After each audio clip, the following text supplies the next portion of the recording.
ദൈവനാമം മഹത്വപ്പെടുമാറാകട്ടെ. സമാധാന സന്ദേശത്തിലൂടെ എന്നെ ശ്രദ്ധിക്കുന്ന എല്ലാ പ്രിയപ്പെട്ടവർക്കും വീണ്ടും വരുന്നവനായ ക്രിസ്തുയേശുവിന്റെ നാമത്തിൽ എൻ്റെ സ്നേഹവന്ദനം.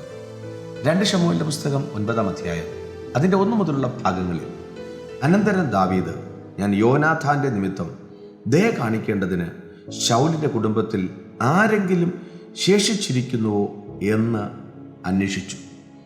യോനാഥാന്റെ നിമിത്തം ദയ കാണിക്കാൻ ആരെങ്കിലും ശൗലിന്റെ കുടുംബത്തിലുണ്ടോ എന്ന് ദാവീദ് അന്വേഷിക്കുമ്പോൾ അതിൻ്റെ തൊട്ട് താഴെ പറയുന്നുണ്ട്, യോനാഥാന്റെ ഒരു മകൻ 2 കാലും മുടന്തുള്ള മെഫീബോശെത്ത് എന്ന് പറഞ്ഞൊരു മകനുണ്ട് എന്ന് പറഞ്ഞ് മെഫീബോശെത്തിനെ രാജാവിൻ്റെ അടുക്കൽ കൊണ്ടുവരുന്നുണ്ട്. ഈ യോനാഥാന്റെ മകന് ജനിച്ചപ്പോൾ 2 കാലുമുണ്ട്, ആരോഗ്യമുള്ള ഒരു വ്യക്തിയായിരുന്നു. എന്നാൽ ഫെലിസ്തീനുമായിട്ടുള്ളൊരു യുദ്ധത്തിൽ തന്നെ ധാത്രി എടുത്തുകൊണ്ട് പോകുന്ന വഴിയെ വീണ് 2 കാലും നഷ്ടപ്പെട്ടു പോയതാണ്, മുടന്തായി പോയതാണ്. മുന്നോട്ട് നടക്കാൻ പറ്റാത്ത ഒരു ജീവിതത്തിലേക്ക് പ്രവേശിച്ച ഒരു മനുഷ്യനാണ് മെഫീബോശെത്ത്. എന്നാൽ ദാവീദ് കൂട്ടിക്കൊണ്ട് വന്നിട്ട് പറയുന്നൊരു കാര്യമുണ്ട്, ഈ വ്യക്തി എൻ്റെ വളരെ അടുത്ത സ്നേഹിതനും ആത്മാർത്ഥ സുഹൃത്തും എനിക്കൊത്തിരി സഹായമൊക്കെ ആയിരുന്ന യോനാഥാന്റെ മകനാകുകൊണ്ട് ഈ മെഫീബോശെത്ത് തൻ്റെ ആയുഷ്കാലം മുഴുവൻ മേശയിങ്കൽ നിന്ന് ഭക്ഷിക്കണം, എൻ്റെ വീട്ടിനകത്ത് നിന്ന് ഭക്ഷിക്കണം. അങ്ങനെ ദാവീദ് കൊടുക്കുന്ന ഒരു ഫേവർ, ദാവീദ് ഭൂമിയിലെ ഒരു രാജാവ് കൊടുക്കുന്ന ദാനം, അവിടെ മെഫീബോശെത്ത് തൻ്റെ ആയുഷ്കാലം മുഴുവൻ ആ കൊട്ടാരത്തിനകത്ത് അനുഭവിക്കുന്നുണ്ട്.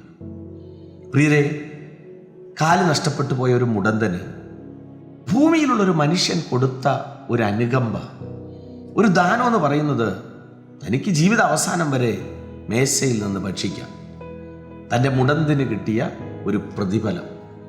എന്നാൽ അപ്പോസ്തല പ്രവൃത്തികളിൽ നോക്കിയേ, ജന്മനാ മുടന്തുള്ള ഒരു മനുഷ്യൻ, സുന്ദരം എന്ന ദേവാലയത്തിൻ്റെ മുമ്പിൽ ഇരുന്ന് ഭിക്ഷയായിരിക്കുന്ന ഒരു മനുഷ്യൻ, താൻ കൈ നീട്ടുമ്പോൾ അതിലേ കടന്നു വന്ന ദൈവദാസന്മാർ പറഞ്ഞത്, ഭക്ഷണം തരാം, പൊന്നും വെള്ളിയും തരാം എന്നൊന്നുമല്ല, ഞങ്ങളുടെ കയ്യിൽ ഇതൊന്നും ഇല്ല, ഞങ്ങൾക്കുള്ളത് നിനക്ക് തരുന്നു എന്ന് പറയുമ്പോൾ വാസ്തവത്തിൽ അവർക്കുള്ളത് അവരുടെ അകത്ത് കിടക്കുന്ന ഒരു അഭിഷേകമാണ്. അത് ജന്മനാ മുടന്തുള്ള ആ വ്യക്തിയുടെ അകത്തേക്ക് ചെല്ലുമ്പോൾ അന്നുവരെ സാധ്യതയില്ലാത്ത ആ നരിയാണി ഉറച്ച് താൻ ആരാധനയ്ക്ക് ആലയത്തിൽ കയറിയെങ്കിൽ ഒന്ന് ചിന്തിച്ചു നോക്കിയേ, ഭൂമിയിലുള്ള മനുഷ്യൻ സഹായിച്ചാൽ ആഹാരം തന്നേക്കാം, അല്ലെ കുറച്ച് പണം തന്നേക്കാം, എന്നാൽ യഥാർത്ഥമായിട്ടുള്ള ദൈവിക വിടുതൽ ഒരു മനുഷ്യൻ പ്രാപിച്ചാൽ, വാസ്തവത്തിൽ ബൈബിളിൽ ഒരു മനുഷ്യന്റെ മുടന്ത്, അല്ലെ 2 വ്യക്തികളുടെ മുടന്തിനെ കുറിച്ച് പറയുകയാണ്. എന്നാൽ നമ്മുടെ വ്യക്തിപരമായ ജീവിതത്തിലൊന്ന് നോക്കിയേ, മുടന്ത് എന്നുള്ള വിഷയം മാത്രമല്ല, ഇതുപോലെയാണ് മനുഷ്യൻ നമ്മെ സഹായിച്ചാൽ നമുക്ക് എന്ത് കിട്ടും? തൽക്കാല ആശ്വാസത്തിന് വേണ്ടിയിട്ട് തന്നാൽ പോലും വിളിച്ചു പറയുന്ന ഒരു കാലഘട്ടമാണ്, എന്തെങ്കിലും ലഭിച്ചാൽ പോലും പറഞ്ഞു നടക്കുന്നൊരു കാലഘട്ടമാണ്. പക്ഷേ ദൈവം തന്നാൽ, കാരണം എന്തെന്നറിയാമോ, പത്രോസിന്റെ യോഹന്നാന്റെ കയ്യിലുള്ളതല്ല കൊടുത്തത്, ഉയരത്തിലെ മഹത്വം അവരിലൂടെ അടുത്തൊരു കൂടാരത്തിലേക്ക് കൈമാറിയപ്പോൾ അവർക്ക് അവകാശം പറയാൻ പറ്റാത്ത നിലയിൽ ദൈവമഹത്വം ഇറങ്ങി ഒരു മനുഷ്യൻ വിടുവിക്കപ്പെട്ടപ്പോൾ, യോനാഥാന്റെ മകന് ദാവീദ് കൊടുത്തതുപോലെ അല്ല പ്രിയരെ, ദൈവം കൊടുത്താൽ ഇതുപോലെയാ.